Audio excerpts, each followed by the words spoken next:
Increasingly, society is expecting businesses to step up, not just to manage its risks, but to manage its impacts, to step up, to provide solutions to the challenges that society is facing.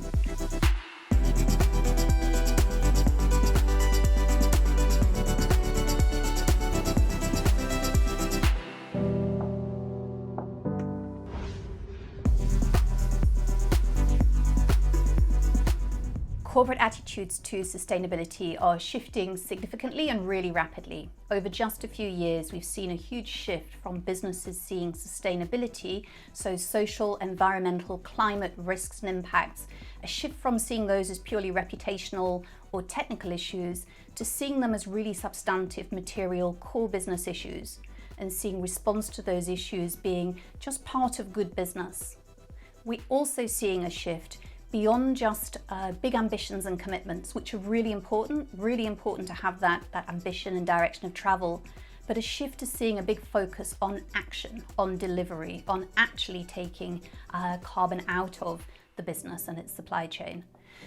We're also seeing a shift from businesses focusing just on their own direct operations, their direct footprint and impact, to recognizing they have a vested interest in transforming the whole economy. They can't do business on a dead planet. So a recognition that there's a role for business to play in supporting transformation right across their regions, their sectors, their markets and the economy, so that collectively we achieve a sustainable, thriving economy.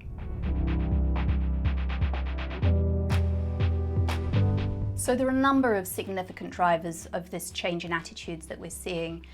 And the drivers that any one business will experience will completely depend on what sector they're in, where they sit in a value chain, what region, what part of the country they're in.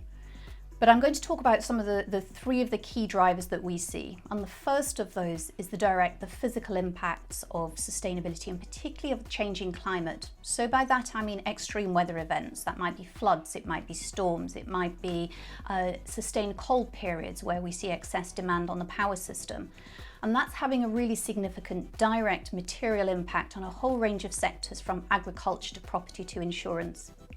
Second major driver is market transformation as we transition the economy from fossil fuels to renewables.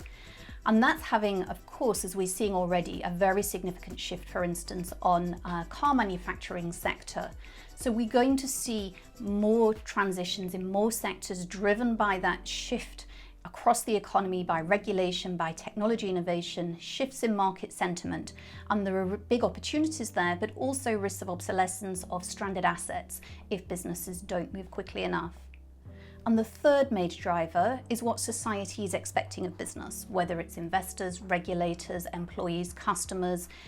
Increasingly, society is expecting businesses to step up, not just to manage its risks, but to manage its impacts, to step up, to provide solutions to the challenges that society is facing. And many businesses will be facing a combination of all of those drivers, and we'll be seeing those drivers increase and be sustained over the coming months. So there are very significant opportunities for business focusing on sustainability. So the first and most obvious one is enhanced resilience. It's improved risk management in response to having thought through, understood, anticipated, mitigated the significant and growing risks that we're seeing and many businesses are facing. The second one is cost savings. So many sectors can benefit from really significant savings, particularly in relation to their energy and energy efficiency.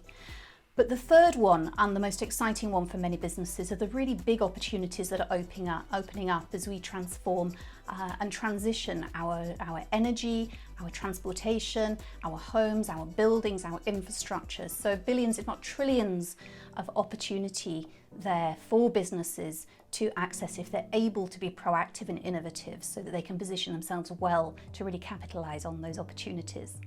But just because the business case is really compelling, increasingly compelling, doesn't necessarily mean that it's easy for businesses to act. Businesses seeking to take action on sustainability can face a range of challenges. We work with businesses across a whole range of sectors, and some of the key challenges that we see them facing are a lack of competence, experience, even confidence within the business. This is a whole new set of challenges, and they don't already have that in-house expertise and confidence to be able to act. Another area is the challenge of that there are not clear standards and metrics. So it can be really hard for business to know what good looks like, what standards should they be working to, what data do they need to gather.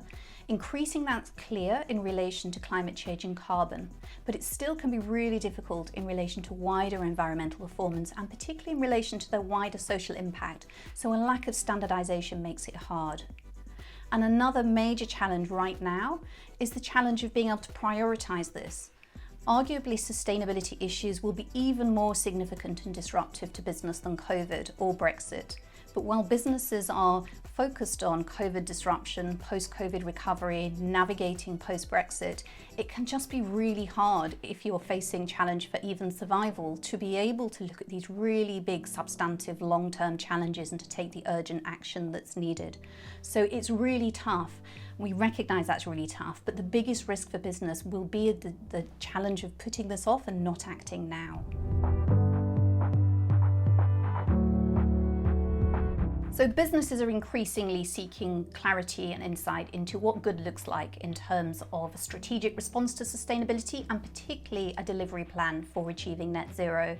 In Cambridge, we've recently produced and published guidance for business to help them to structure their response. And there are 4 key elements. The first, of course, is to align your strategy, to understand your most material risks, opportunities and impacts, and to make sure that your strategy and your investments are aligned with that. The second key point is to be very clear about your ambition, to set goals and to set near-term targets to make sure this isn't all being kicked into the long grass in the long term, to be clear about how you're going to measure it, how you're going to report on that. The third point is to embed it across the business. It's being really clear, consistent, systematic about embedding this right across how people are incentivized, how people make decisions, your systems, your processes, and right across your supply chain. And the final and really critical point is not just to limit your action as a business to your direct impacts. It's about recognizing that you can't do business effectively in a society that's not flourishing. You can't do business on a dead planet. You have a vested interest as a business in being part of a thriving economy. So that means taking action and being proactive to collaborate with others, to lobby for action, to work with your industry bodies, to work with government, with regulators, to support action right across the economy, of course, so that you can compete and hopefully win within that space, but that you benefit from that rising tide. So that focus on influence and engagement and collaboration is critical from the business community.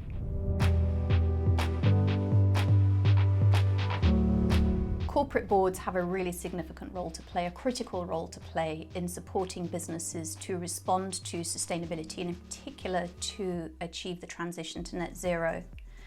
On the one hand, when we look at the scale and complexity of the challenge, businesses really need the benefit of the expertise and experience of their board to guide them through this challenge. But beyond that, boards have a responsibility. They have a duty to provide leadership. Investors, regulators, the legal system are increasingly looking to boards and holding boards accountable for corporate performance, on how they're managing their risk and how they're managing their impact on sustainability. So it's increasingly a duty of boards to provide leadership on this. And we're increasingly seeing boards recognizing this, stepping up, wanting to build their competence as a board and to demonstrate their competence, particularly as they're feeling pressure from investors to demonstrate that they are well positioned to be able to lead their companies through these challenging times. But we also see that there's a deficit. There's a lot of research that points to the gap between what's needed and the expertise that currently resides around the board table. So there's a real need for businesses to ensure that their boards are educated, are competent, but to think not just about the capabilities of existing board members, to think about the composition of their boards, to think about what other perspectives and inputs and experience they might be able to draw on.